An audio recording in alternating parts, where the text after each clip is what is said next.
예, 안녕하십니까. 벌써 2025년도 2월 달 두 번째 강의를 좀 하게 되겠습니다.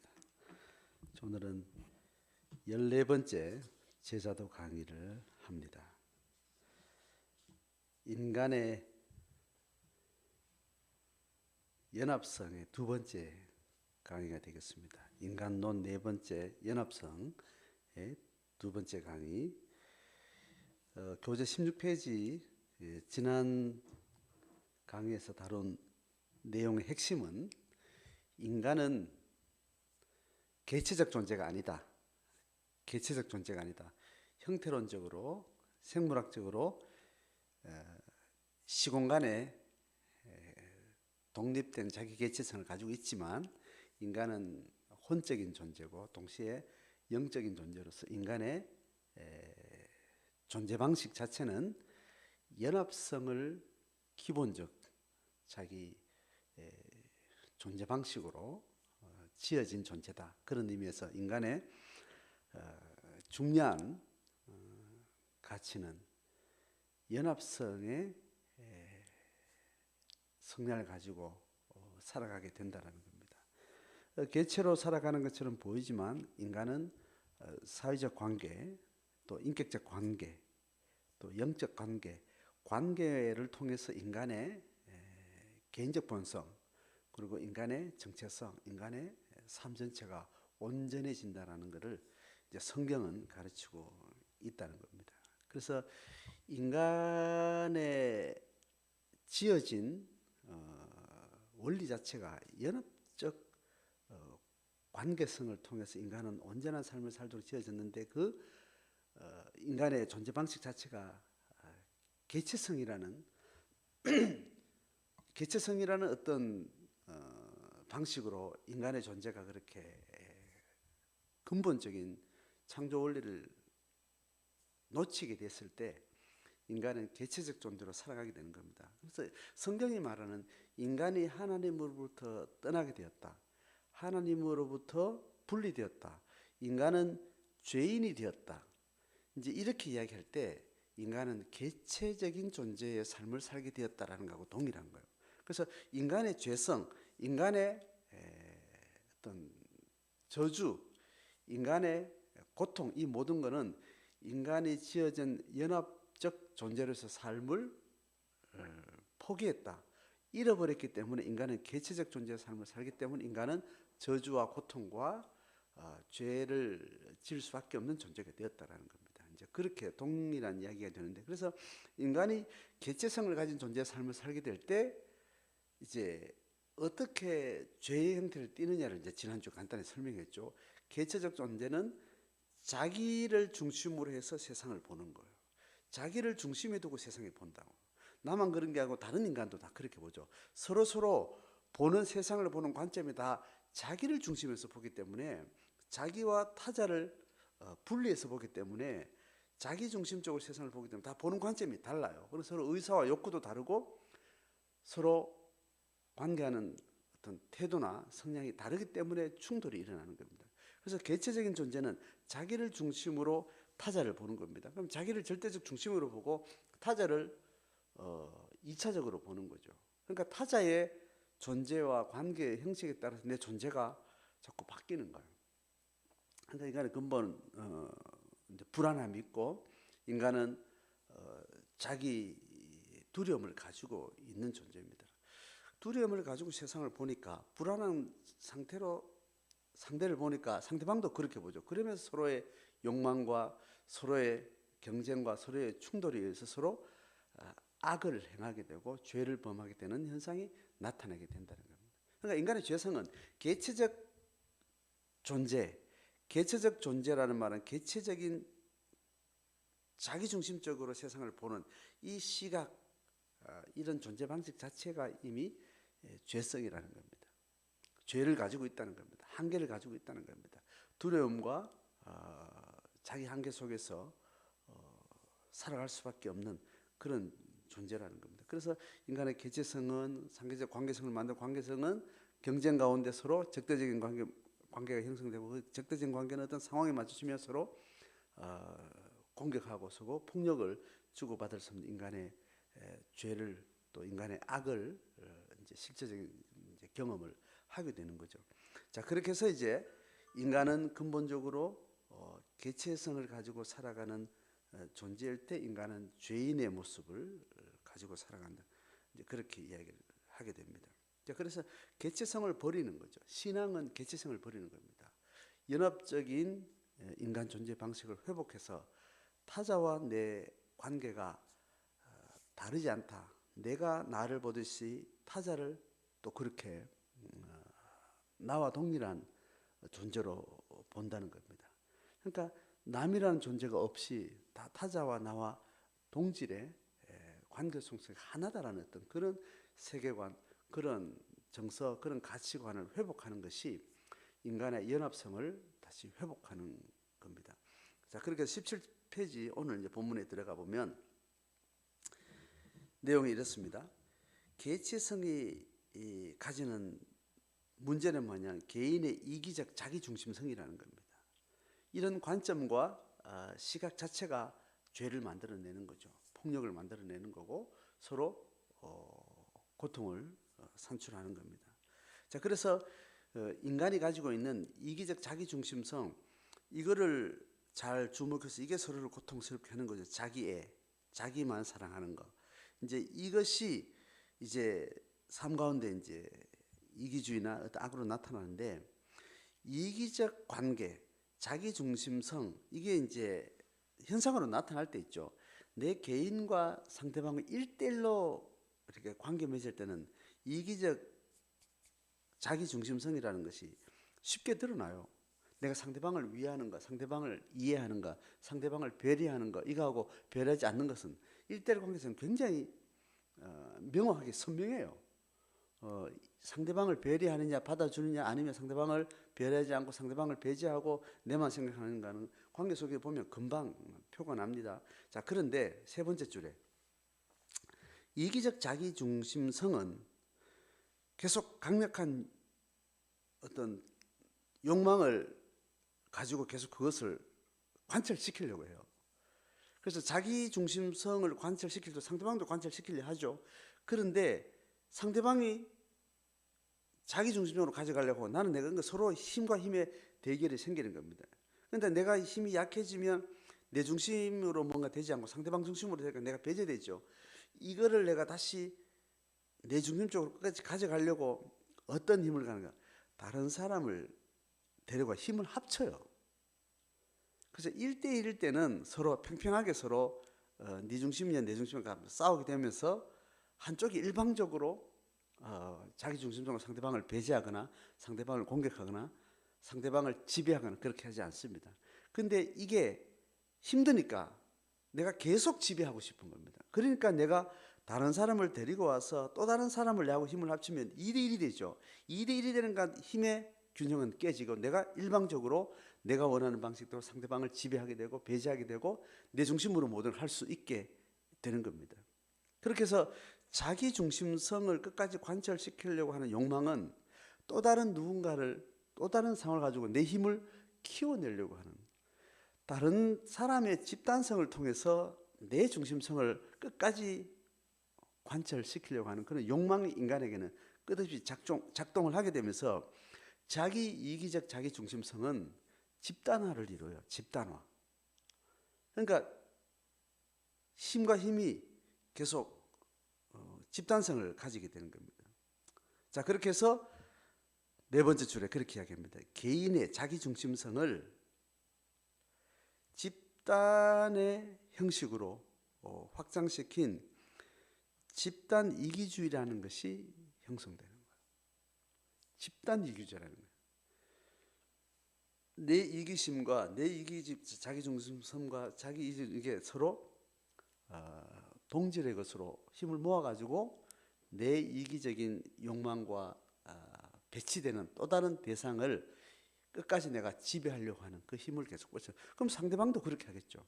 그러니까 개인은 홀로 자기 이기적인 욕망을 관철시키는 과정을 지나서 자꾸 한 사람 두 사람 잠깐 모아요. 친구를 모으고 친구는 조금 많아져야 돼. 근데 그 친구는 또 떠나기도 하고 그러니까 가족이라는 어떤 생물학적 자기 집단 속에 가족이라는 어떤 지속 가능한 평생 이게 깨지지 않는 가족이라는 생물학적 관계성을 기반으로 해서 자기 욕망을 그렇게 집단화시키는 겁니다. 그래서 이 가족이라는 집단이 외부의 어떤 경쟁이나 어떤 자기 중심성과 이렇게 갈등이 날 때 그것을 계속 확장시키고 유지하려고 하는 그런 힘이 되는 겁니다. 그러면 상대방도 개인으로 있지 않죠. 친구 관계 수준으로 있지 않죠. 그 상대방도 힘을 모아서 가족과 가족이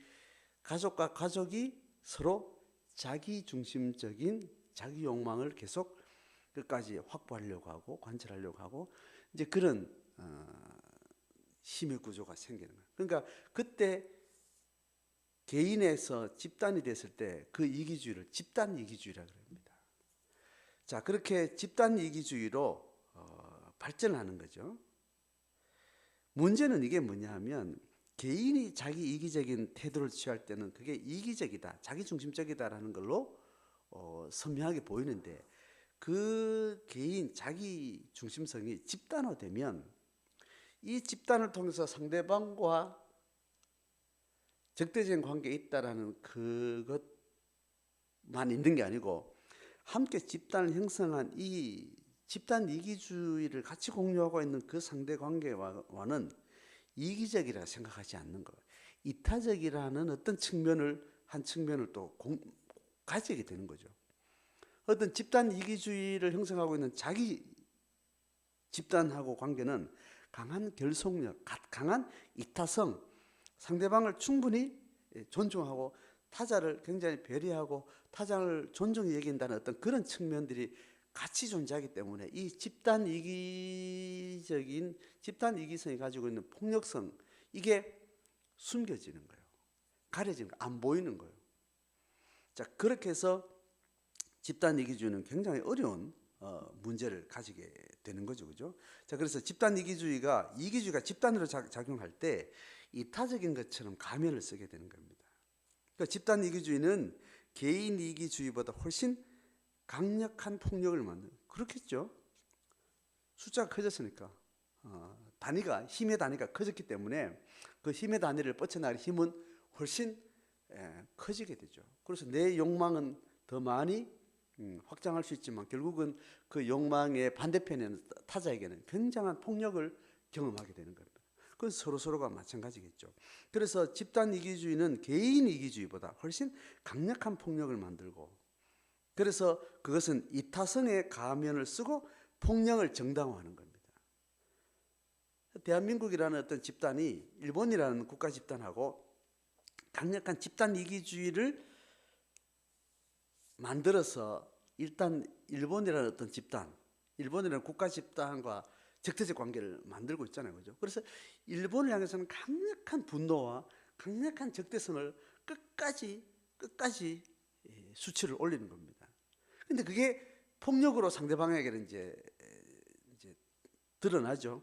그런데 그 일본이라는 국가를 향한 대한민국 국민들의 어떤 그런 적대감으로만 있지 않고 그것을 어떻게 포장하는가 하면 이 대한민국이라는 애정과 사랑과 그들 향한 헌신과 그 아름다운 것으로, 굉장히 이타적인 것으로, 굉장히 거룩한 것으로 그렇게 포장을 한 상태에서 이쪽을 방에 투사할 때는 강력한 폭력을 뻗치게 되는 거죠.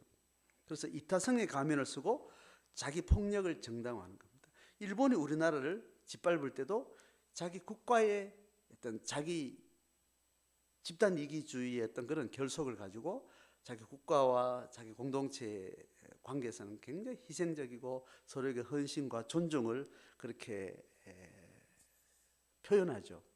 그래서 그 인격성과 그 정당성이 끝대로 아름다워지는 겁니다.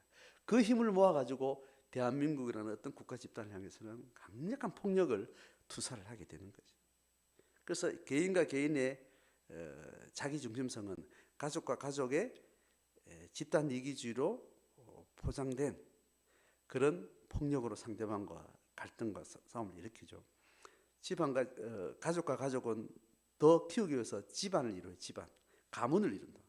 가문은 수많은 또 숫자를 또 가문과 가문의 부족과 부족의 지역과 지역의 집단 이기주의적 폭력성이라는 계속 인간의 삶 가운데 계속 확장되어 가는 거예요. 그것이 가장 극대화된 힘이 결국은 국가라는 형태로 인간의 문명 속에서 집단 이기주의의 강력한 힘을 결성을 합니다. 그래서 국가와 국가 간의 폭력 관계가 이제 이루어지는 겁니다. 그래서 집단 이기주의의 정점은 국가이며 국가 폭력의 가장 적나라한 그런 현상이 바로 전쟁이 되는 겁니다. 마지막, 전쟁은 인류의 가장 극단적인 폭력이며 항상 평화를 위한 수단으로 가면을 쓰게 됩니다. 자, 우리가 기독교 신앙으로 뭔가 우리의 삶과 우리의 개인의 인간의 존재 방식이 어떤 관점과 어떤 메커니즘에 의해서 인간 문명과 인간의 역사 속에서 이런 강력한 죄와 어둠과 폭력이 만들어지는 그 메커니즘을 우리가 발견을 해야 됩니다. 그래서 하나님은 우리에게 한 개인의 모습으로 줬지만 그 개인이 어떻게 계치화된 방식으로 이 인류가 살아가면서 얼마나 무서운 폭력과 무서운 저주를 자기 존재 방식 속에서 계속해서 만들어내면서 자멸의 길을 걷고 있는 인간의 모습을 성경은 계속 보여주는 겁니다. 이 문명을 끝을 내야 돼요. 이러한 삶의 방식을 끝이 내야 되는 거예요. 하나님은 우리를 부르신다는 것은 이런 개인성을 중심으로 개체적 존재의 어떤 삶의 방식으로 세상을 살아가는 이 삶이 얼마나 무서운가, 이제 그거를 이제 보게 하고 적어도 이것을 발견한 구도자는 이런 삶을 멈추기를 하나님 우리에게 요구를 하시는 겁니다. 그래서 밑에 본문으로 가보면 문명, 성경에 이렇게 이야기합니다. 가인의 죄성은 아벨을 타자로 인식하면서 폭력을 행해서 이제 돌로 쳐 죽였죠, 그죠? 가인은 하나님이 자기 예배는 안 받아주고 동생의 예배는 받은 이 차별을 두고 화가 난 겁니다. 그래서 한 몸으로 네가 내고 내가 너다 서로를 지켜줘야 하는, 지켜줄 수 있는 그런 관계적 존재 방식으로 살게 하셨던 그는 하나님의 형상으로 지음받은 자기 본성을 버리고 자기의 이기적인 생각을 가지고 아벨을 돌로 쳐 죽이는 그런 일을 하게 됩니다. 그 폭력이 이제 처음으로 드러난 거죠. 그래서 그 폭력은 또 다른 두려움으로 자기 속에 자리를 잡게 되고 그 두려움의 마음 때문에 창세기에서는 가인이 처음으로 도성이라는 것을 짓게 돼요. 도성. 인간이 자기를 방어하고 자기를 지켜내고 자기 중심적인 삶의 어떤 토대를 만들어가기 위해서 그 만든 결과물이 인간이 만든 도성이라는 문명입니다. 가족 중심이 계속해서 대를 이어서 살아갈 수 있도록 삶의 토대를 만드는 것이 집이고 그 집을 성으로 만들고 모든 갈등과 폭력의 현상으로부터 자기를 지켜내려고 하는 이 문명의 결과로서 도성이라는 것이 지어졌다라고 창세기는 이야기를 하게 됩니다. 그래서 인간의 죄성은 결국 도성 문명으로 이렇게 삶의 형태가 드러나고 창세기 11장에는 결국 그것이 바벨탑이라는 모습으로 도성의 가장 높은 꼭대기를 점점점 만드는, 도성은 점점점 그걸 확장시켜 나가고 도성의 집단 이기성은 점점점 뭔가 자기 안에 어떤 것을 힘을 높여가는 바벨탑의 모습으로 나타나면서 그것을 하나님을 능가하려고 하는 그런 인간의 심리로 점점 이제 높아진 거죠. 하나님께서 그거를 이제 무너뜨리는 이제 그 모습을 바벨탑 사건 속에서 우리에게 보여줍니다. 그래서 인간이 살아가는 삶의 어떤 패턴을 말하는 거죠. 밑에 보면 인간이 만든 문명은 결국 도시가 또 결집해서 하나의 도시 연대를 만들면서 이제 자리 잡은 것이 인간의 국가죠. 그 국가를 좀 더 계속 확장시켜 나가는 어떤 거대한 스케일이 결국 제국의 형태로 발전하는 겁니다.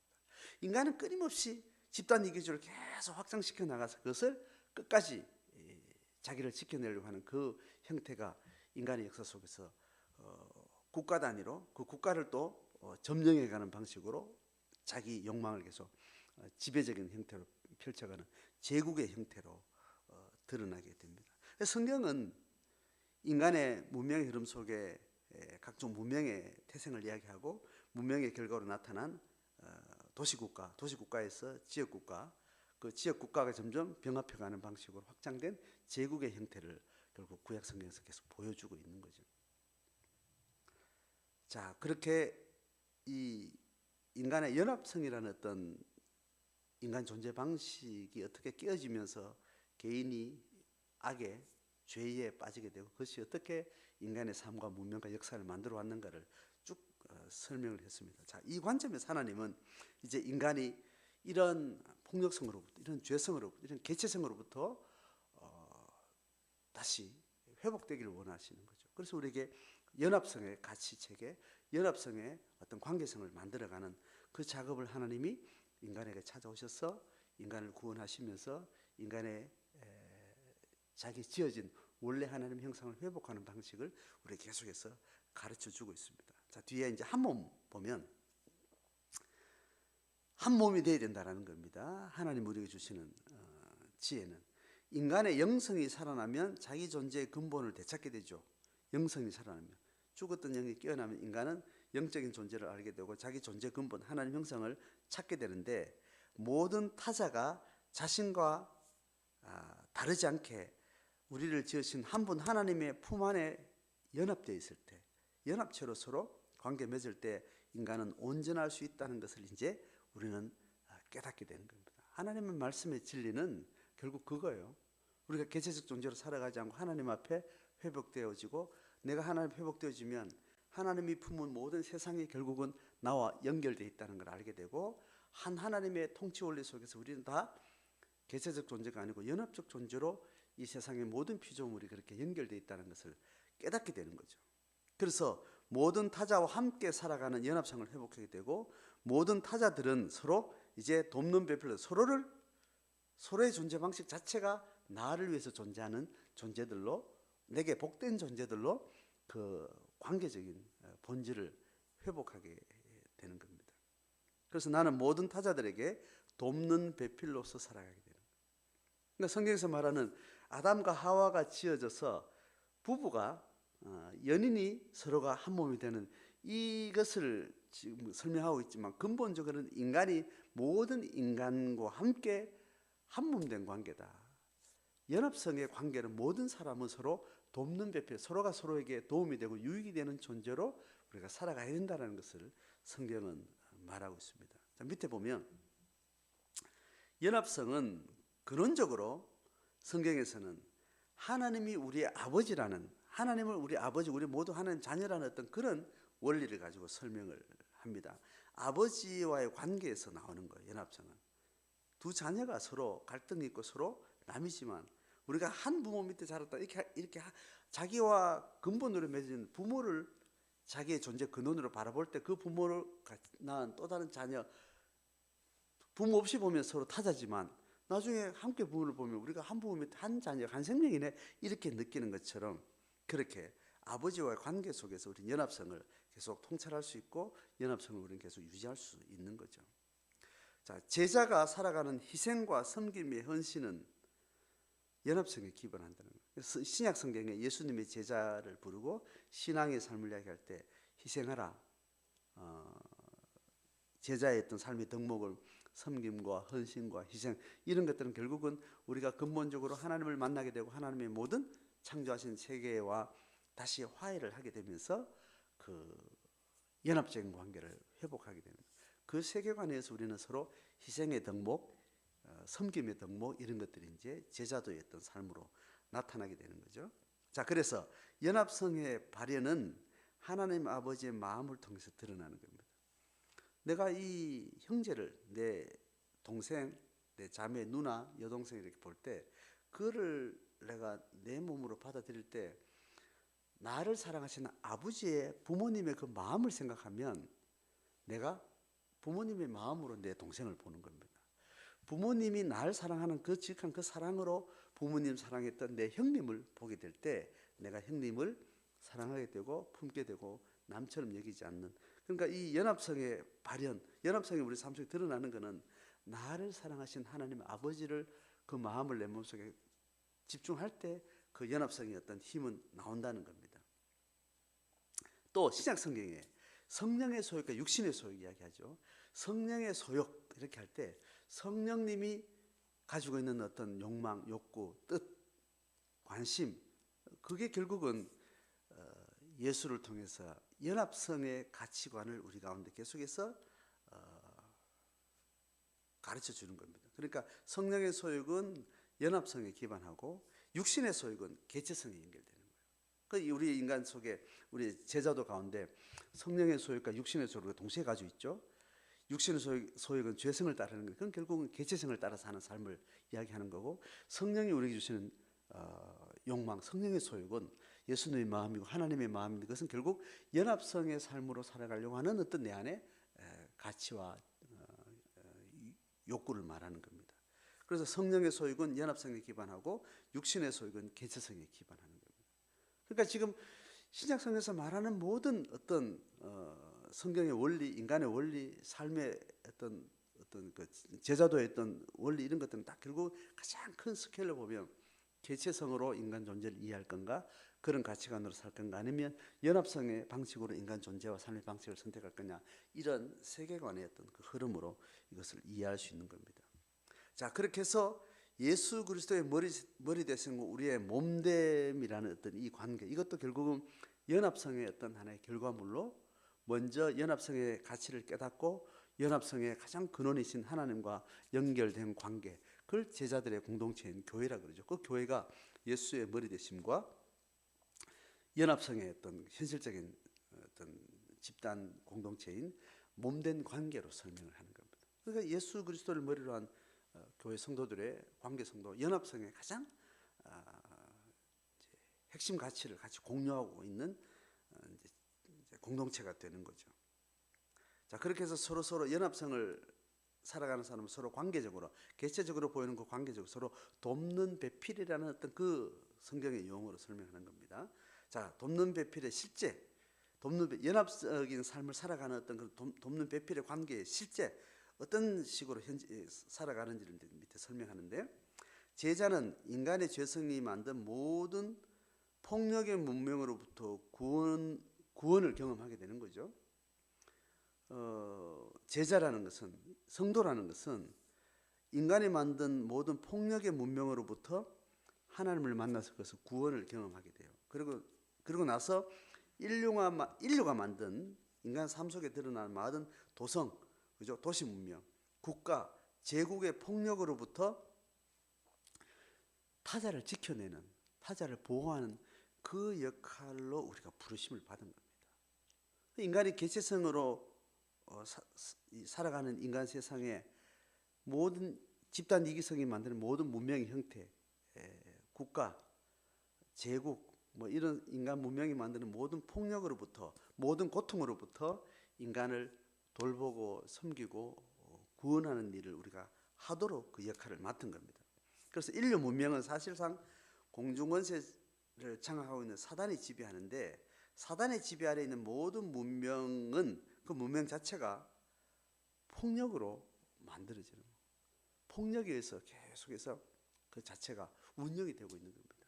사단이 지배하고 있는 죄가 가득한 이 세상, 공중권세 잡은 사단이 만든 인류 문명의 모든 가치체계는 폭력이라는 어떤 형태로, 방식으로 인간 문명 계속 주고받고 원수 맺고 폭력과 또 고통과 또 가해와 피해와 이런 관계 속에서 인간의 삶이 이제 돌아가는 거죠.